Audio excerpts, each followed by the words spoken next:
এখানে কেন, এখানে কেন?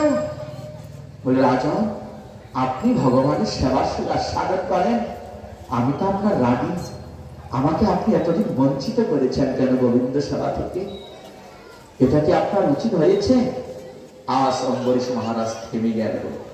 তাই তো, আমার তো উচিত ছিল তোমাকেও গোবিন্দ সেবাকে নিয়োজিত করা, কিন্তু রানী, রানী, এই গোবিন্দ সেবা থেকে আমাকে বঞ্চিত করো না। আমার শ্রী মন্দির, এই রাজদরবারের শ্রী মন্দিরের গোবিন্দ সেবা আমি নিরন্তর 24 ঘন্টার মধ্যে 24 ঘন্টা ভগবানের সেবানন্দে থাকি, এখান থেকে দয়া করে আমাকে বঞ্চিত করো না। তুমি যদি সেবা করতেই চাও, তোমাকে আমি নিজ পরিতে আরো মন্দির নির্মাণ করে ভগবানের বিগ্রহ প্রতিষ্ঠা করে দিচ্ছি, সেখানে তুমি নিরন্তর সেবা করো, কিন্তু আমার এই শ্রী মন্দিরের সেবা থেকে আমার বঞ্চিত করো না।